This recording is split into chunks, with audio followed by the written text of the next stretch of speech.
Mga kababayan, ang pambansang awit ng Pilipinas.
Ang pambungad na pananalita at pagpapakilala, City Tourism Officer, Binibining Maria Donalyn E. Briñas. Muli po, magandang gabi po sa ating lahat. Nakaka-12 taon na po na tayo po ay nagsasagawa ng Christmas lighting ceremony.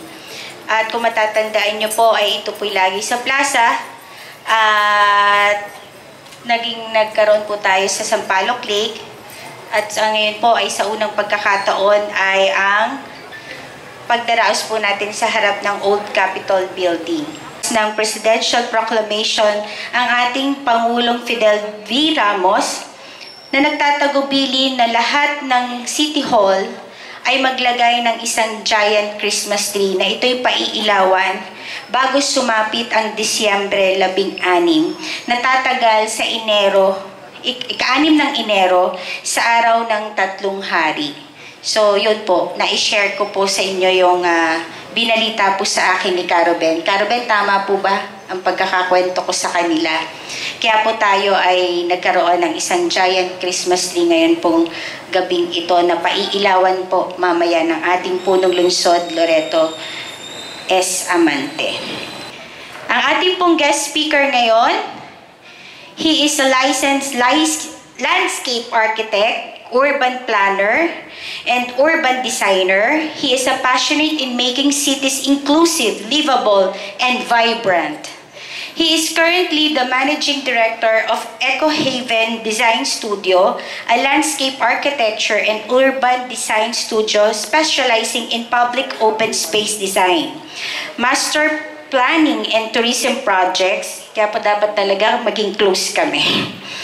Previously, he was the project manager of the Department of Budget and Management's Green Program, a public open space funding to 146 cities in the Philippines. He completed a bachelor's degree in landscape architecture, cum laude, at the University of the Philippines, Diliman. He further pursued a double master's degree in urban planning and urban design at the University of Auckland, New Zealand, where he graduated with high honors in 2017. Ladies and gentlemen, our very special guest tonight, Architect Don Patrick Manlangit. Maraming pong salamat sa imbitasyon. Sa ating pong mga iginagalang ng mga bisita, Congresswoman Sol Aragones, Mayor Amben Mante, Vice Mayor Justin Colago, ating mga konsihal, hindi ko pa memorize po yung mga pangalan po natin, ating mga department heads at mga bisita. Magandang gabi po sa ating lahat. Isa pong malaking karangalan ang maimbitahan po uli dito sa Christmas lighting ceremony ng napakagandang syudad ng San Pablo. Kung naalala nyo po, nung unang dating ko po dati, nung March 2019, ay yun yung groundbreaking ceremony ng Doña Leonida Park. I think nung last year po, ibang-iba pa po yung itsura ng ating park, if maalala po natin. Malaki na po ang ipinagbago. Kung after po ng ceremony po natin ay makikita po natin ang gaano kalaki po yung improvement na iginanda ng ating parke mula sa nung unang hindi pa masyadong kaayaya, pero ngayon po sobrang nag-level up po talaga ang ating park. At natutuwa po kami kasi ako po yung nag-handle po nun sa DBM for the Green program, at sobrang natutuwa po kasi sobrang proactive po talaga ng ating LGU, lalo na sa pinanguna po ni Mayor Ben Amante at ang ating mga tourism head si Ma'am Donna at ang city engineering, city architects sa pagko-comply po talaga ng mga requirements sa DBM para po lalong mapaganda ang ating parke at maging inclusive po sa lahat ng edad. Kaya po, very safe po talaga siya at para po ma-improve po ang ating environment to really promote more, better and greener open space. Natutuwa po at ngayon po lalong pinaganda dahil marami pong mga kumukuti-kutitap na mga pamaskong dekorasyon na lalong nagpapainganyo sa panahon ng Pasko. Pero yun nga po, dahil po sa pandemya, marami pong nagbago ngayon. Hindi po maiwasan, dahil po para maiwasan po natin yung COVID-19. Gayon pa man, kahit marami pong mga sakuna at mga bagyong dumaan, sunod-sunod po yung dumaang bagyo sa atin, sana po ay maramdaman pa rin po natin ang tunay na kahulugan ng Pasko. Ang pagmamahalan, pagbibigayan at pagkakaroon ng pag-asang bumangon sa maraming hamon sa buhay, pati na sa new normal. Naway ipagdiwang po natin na puno ng ligaya at pagmamahal ang paggunita sa pagsilang ng ating Panginoong Jesus. At naway po maipakita natin ang pagmamahal hindi lang po sa ating kapamilya, kundi pati sa mga taong kailangan ng kalinga at pagmamahal, lalong-lalo na ngayong panahon ng pandemya. Muli po, maligayang Pasko po sa ating lahat at sana po ay mag-enjoy po tayo sa ating seremonya sa ngayong gabi. Thank you po. So upang magbigay po ng kanyang mensahe at baka mamaya ay magpapapasko sa atin, ang ating minamahal at iginagalang na pangalawang ama ng lungsod ng San Pablo, Vice Mayor Justin Colago. Sa ating pong iginagalang, ang ating pong iniidolong mayor, napakasipag na mayor, palakpakan po natin, Mayor Loreto Ben Amante. Kasama po ang kanyang may bahay, si Maring Madet, si Mayora Madet Hanulino Amante. At nandito rin po ang aking hinahangaan. Talaga pong tuloy-tuloy pa rin ang Kong Tour. Kahit po sa mga virtual, meron pa rin po siya, makikita nyo pa rin siya. Ang nag-birthday nito lang pong nakaraang November, palakpakan po natin, Congresswoman Sol Aragones.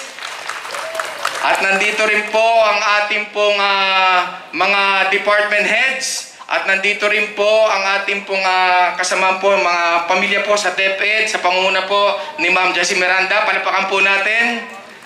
At nandyan din po ang ating pong mga media, ang ating pong mga kasamahan sa kawani sa gobyerno, at syempre sa lahat po ng ating pong mga barangay chairman, barangay kagawad, sa ating pong mga SK Federation, sa ating pong mga iba't iba pa pong grupo na narito po ngayon, ang ating pong guest speaker si Architect Don, at ang ating pong mga konsihal, syempre nandito po ang panguna po ng former Vice Mayor, Konsihal Angie Yang, Konsihal Nap Calatrava, Konsihal Carmela Sibedo, Konsihal Carla Dahar, Konsihal Elsie Pabico, ang ating pong SK President na si Konsihal Pamela Cappuccino. Nandito rin po ang ating pong ABC President, si Pangulong Maneng Amante. Nandito rin po sa kaliwa si Konsihal Jojo Biglete, Konsihal Buhay Espirito, Konsihal Ed de la Cruz.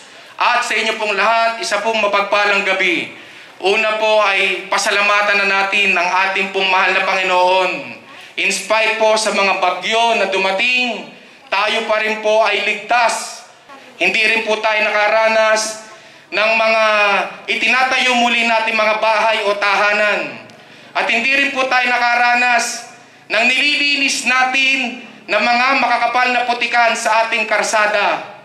Lalo tigit, hindi tayo nakaranas na hinihintay nating humupa ang baha. Sa kadahilanan nga napakapalad ng lungsod ng San Pablo, naalala ko pa nung nabanggit ng ating city admin na si Mayor Vicente Vic Amante. Kaya daw napakapalad natin dahil halos daw lahat ng mga barangay dito ay pangalan ay Santo at Santa. At syempre po napakapalad natin dahil meron po tayong punong lungsod na naisip na po niya na kung ano man po ang mangyari sa lungsod ng San Pablo ay lagi po siyang handa. Pero nung nalaman po niyang ligtas na tayo at nalaman po niya na may iba pa po nga tayong mga kababayan sa ibang pang lugar, siya po ay nagtungo doon kasama ang CDRMO. Di ba, Mayor? Nito lang nakarang araw po. At sa San Mateo Rizal na mga nadamay po nitong bagyong ito. Kagaya din po ni Kong Sol, ang malasakit din po sa iba't iba pa pong bayan. At nagpapasalamat na rin po kami sa inyo po, sa mga nagbigay din po ng tulong para may parating po natin sa mga kapwa po nating kababayan na nasalanta nito pong bagyong ito. Na nagpapasalamat din po kami sa ating pong mga barangay chairman, sa barangay official, sa lahat po ng frontliners. Ang pagpapasalamat in behalf of Sangguniang Panlungsod, kami po ay nagpapasalamat sa inyo pong mga koordinasyon, sa inyo pong partisipasyon. Bawat isa pong naririto, bawat isang mamamayan ng lungsod ng San Pablo, ito pong taon ng 2020, iwanan na po natin ito at maging silbing alaala na lang sa atin lahat. Harapin na po natin ito pong bagong taon ng 2021 na punong-puno pa rin po tayo ng mga pangarap, punong-puno pa rin po tayo ng pag-asa, at punong-puno pa rin po tayo ng pagkakaisa. Kung kaya nga po, pagsama-samahan po natin, labanan pa rin itong pandemyang ito, muli, ako po'y bumabati ng advance Merry Christmas and Happy New Year po sa bawat isa. Pagpalain pa rin po tayo ng Puwang May Kapal, pagpalain pa rin po ang minamahal nating lungsod ng San Pablo. So, kapiling din po natin sa gabi pong ito ay ang Kura Paroko, ang rektor ng katedral ng ating minamahal na patron, San Pablo Unang Ermitanyo. Sapagkat noong pong halos tapos na po ang ating Doña Leonila Urban Park, ay iminungkahi po ng ating puno lungsod at ng ating City Tourism Officer na dahil nga po sa pandemya ay magkaroon ng isang oras ang simbang gabi dito po sa Doña Leonila. At hindi po nagdalawang salita po si Mayor Amben at ang ating City Tourism Officer. Kaya naman po, kapiling po natin sa gabi pong ito ay ang ating pong Kura Paroko, Monsignor Jerry Biton.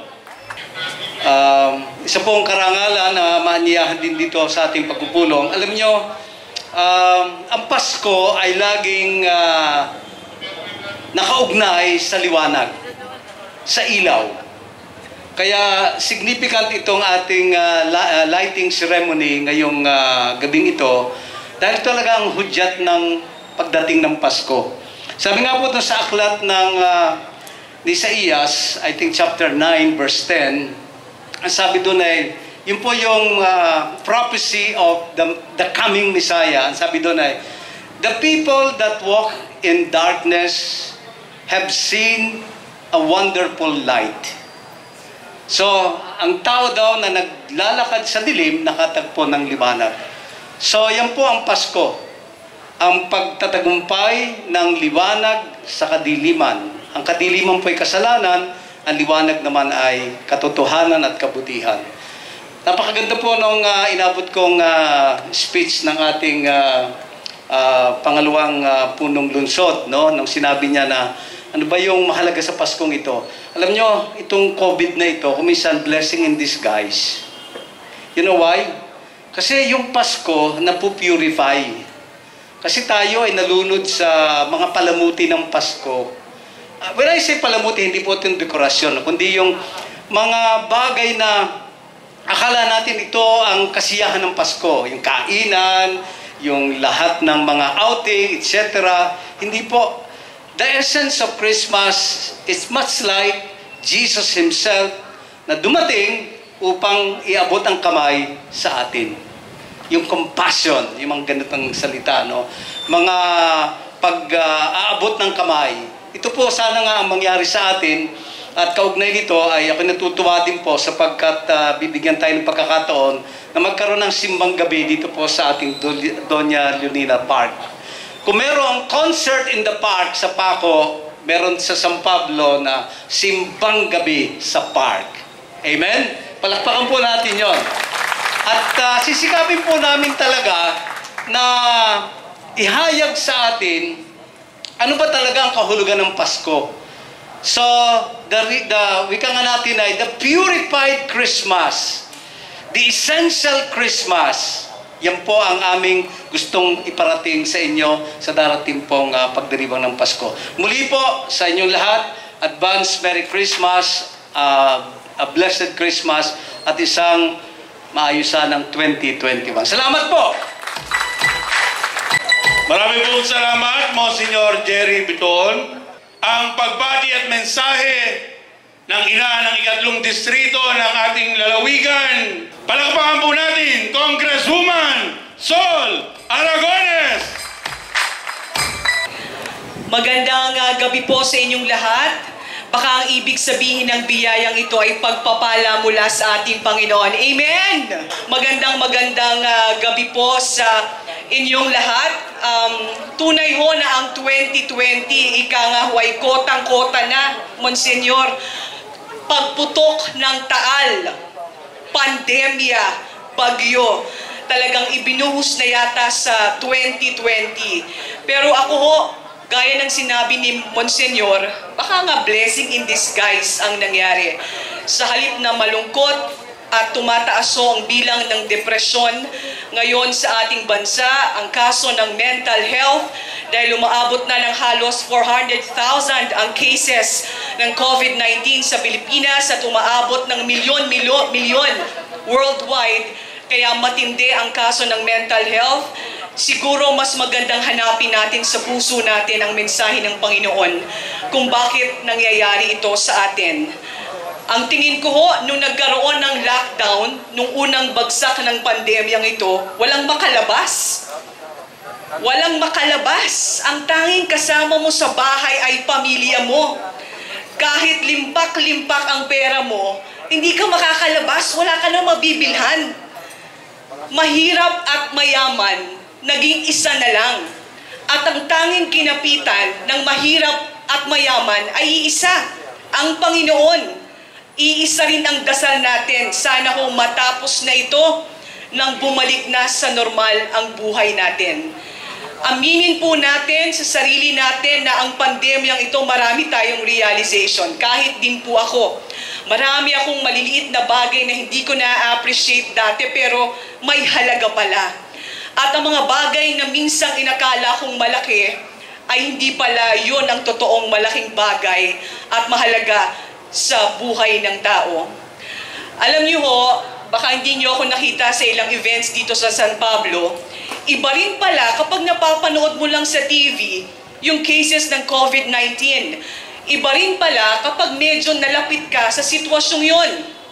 A month ago, meron akong staff ko sa Congress, nag-positive sa COVID-19. Araw-araw ko nasa bahay dahil nag-zoom lang po kami ng session. Tapos, Thursday ho yun, magkasama kami sa Congress dahil nagpunta ho ako sa Congress, magkasama pa rin kami. Thursday yun, Friday, tinext po niya ako, Kong, positive ho ako. Para ka palang matutulala doon. Kasi, eto ho, nagbubulungan pa kaming ganito, nagkikwentuhan kami kung anong mga nangyayari. So, nakakatulala yun. Ang una kong naisip, yung anak ko. Dahil katabi ko yung anak kong natutulog. Paano yung mga tao sa bahay namin? Paano yung mga taong nakasalumuha ko bago nung araw na yon? Nakakatakot ho pala talaga kapag sa'yo nangyari. So lahat ho kami, yung 12 tao sa bahay namin, nagpa-swab test. nag-quarantine. Ewan ko, parang ganun pala kahirap ang pakiramdam. May isip mo, paano kung namatay ako? Paano yung pamilya ko? Paano yung mga tao? Nightmare. Yun ho, ako ay naging close contact lang ng COVID-19 na nag-positive. How much more pa yung mga dumadaan ngayon na positive sa COVID-19, may mga namatay, na kailangan ho nating ipagdasal sila. So ang katotohanan, COVID-19 is real. Totoo ho ito. Totoong totoo. Kaya po, kailangan nating mag-ingat. Kailangan hong, ang realization ko rin ho talaga, minsan siguro ngayong Pasko, ang mensahe ho sa atin ng Panginoon, dahil ang message nito sa akin, Father, maikli ang buhay. In a snap, pwede kang mamatay. In a snap, lahat ng meron ka pwedeng mawala. So ang mensahe ho sa akin ng Christmas tree na ito, ng liwanag na ito, ng Paskong ito, maikli ang buhay. Kung meron kang sama ng loob sa isang tao, palampisin mo na. Kasama sa buhay minsan ng tampuhan. Kung may mga taong naninira sa'yo, hayaan mo na. Baka naman na-misinterpret ka lang, pero mas magandang magkasundo na lang. Kung may mga taong hindi kayo nagkaintindihan, pag-usapan na lang. Kapag may mga nagsasabi ng kung ano-ano tungkol sa akin, okay lang yon. Dahil alam ng Panginoon ang katotohanan at alam ng Panginoon ang nasa puso ng bawat isa. Kaya ang Pasko, para po sa akin ngayong Desyembre ito, ay isang Pasko ng pagmamahal. Isang Pasko ng pagmamahal sa pamilya, pagmamahal sa buhay na meron tayo sa pagising sa bawat umaga na kaya pa nating ngumiti at magpaligaya ng mga tao. At ang Pasko ay ang pagsilang ng taong nagbigay ng buhay sa atin. Merry Christmas sa inyong lahat! Maraming salamat po, Congresswoman Sol Aragones.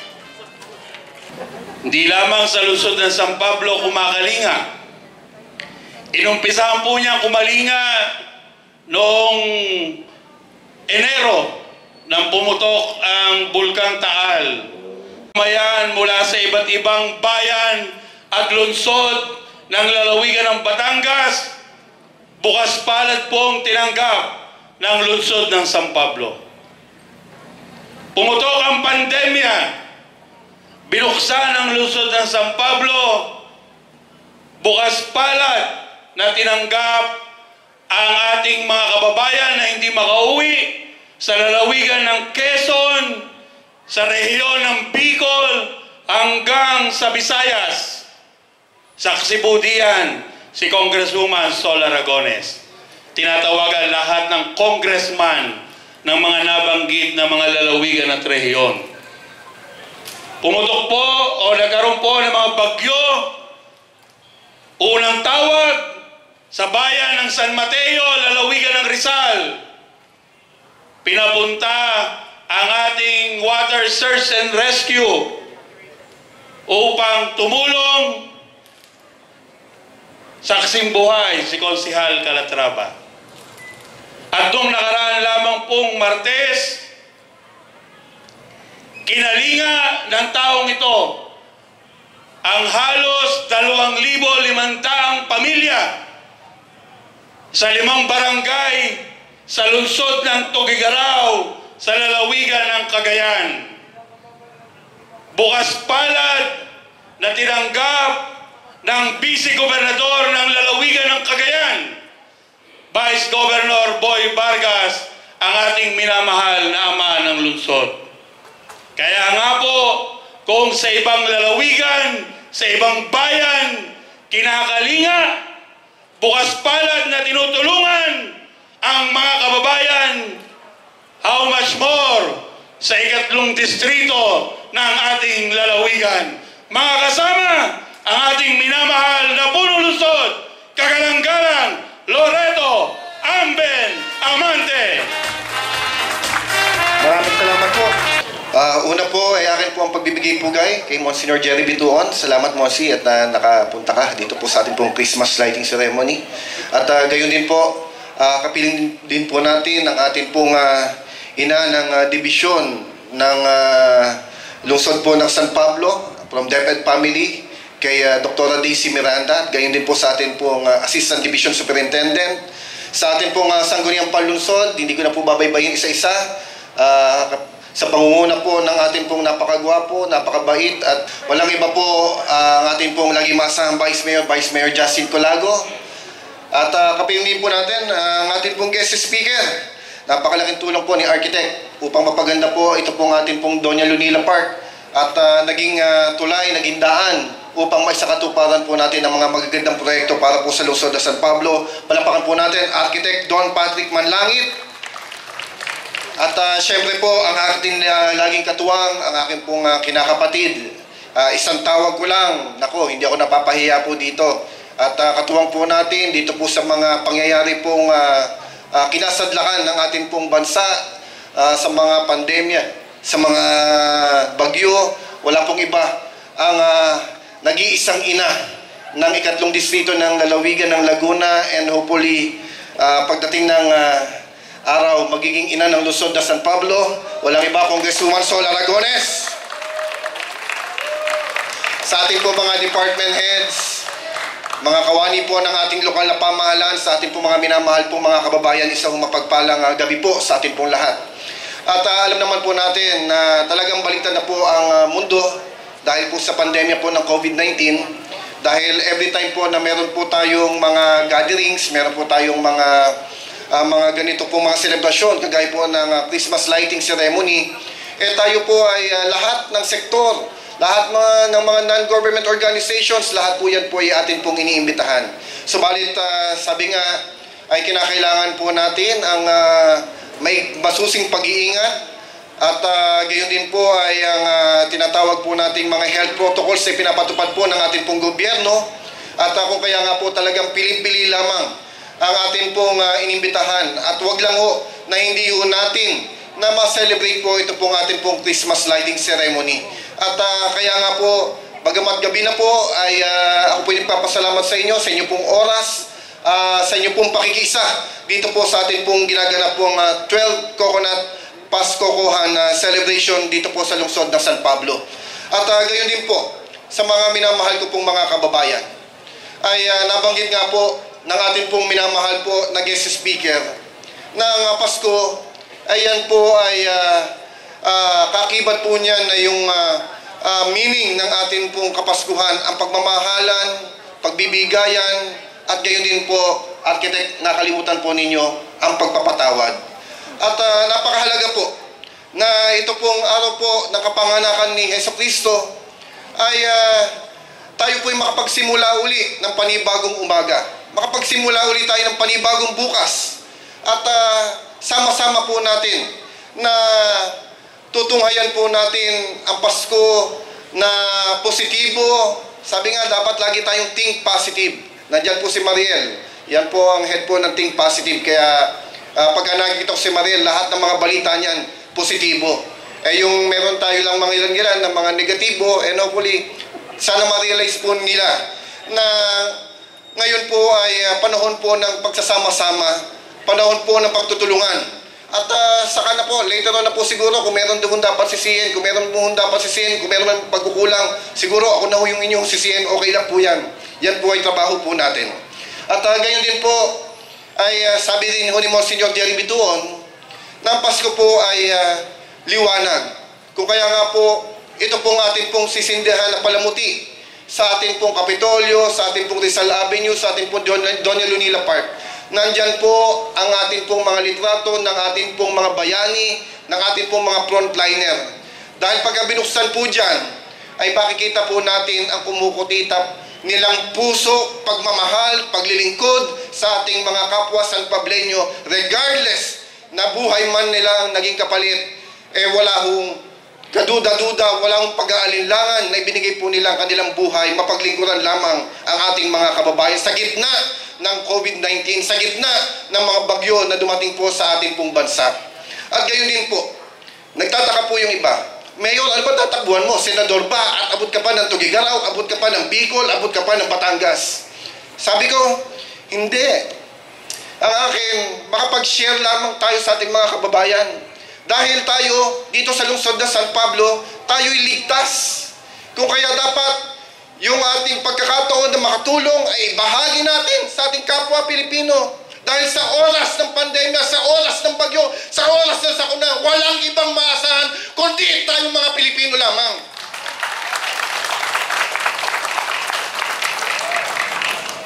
Kaya po sa inyo po lahat, sa mga kapwa ko San Pableño, akin po taos-pusong pasalamat sa inyo.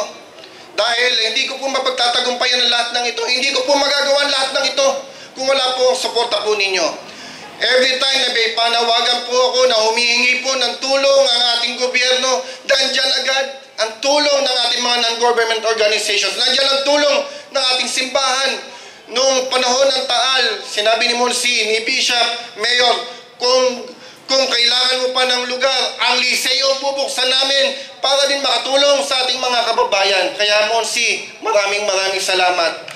Kahit na merong separation ng church and government, lagi tayong magkatuwang sa paglilingkod po sa ating pong mga kababayan. Dahil ang paglilingkod sa ating mga kababayan ay paglilingkod at pagmamahal na ipinapakita po natin sa ating pong may kapal. Kaya po muli, sa ating pong mga kababayan, mulit-muli po ang aking pong pasalamat sa inyo. At sana hindi lamang po sa araw po ng Pasko natin i-celebrate po ang kapanganakan ni Jesucristo, ang kahulugan ng Pasko, ang pagmamahalan, pagbibigay, pagpapatawad, kundi sa pang-araw-araw po nating buhay, dapat po ay i-celebrate po natin ang Kapaskuhan o kapanganakan ng ating pong Panginoon. Kaya po sa inyo po lahat, mga minamahal ko pong mga San Pableño, mga minamahal ko pong mga kababayan, advance Merry Christmas and a Happy New Year po sa atin po lahat. Umasa po kayo na sa bahagi po ng inyong lingkod ni Congresswoman Sol at ng Sangguniang Panlunsod, narito po kami upang iaalay ang aming oras, ang aming buhay, mapaglingkuran lamang ang ating mga kababayan. Muli po, mabuhay po tayong lahat, mabuhay po ang minamahal po nating syudad ng lungsod ng San Pablo. Bibilang po si Mayor Ambel ng 10. At bubuksan po ang ilaw, kasunod ang fireworks display!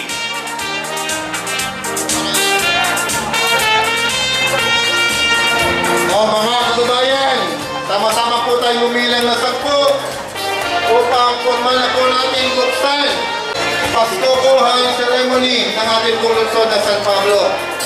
Game na kayo? Game na! Okay, game na. 10, 9,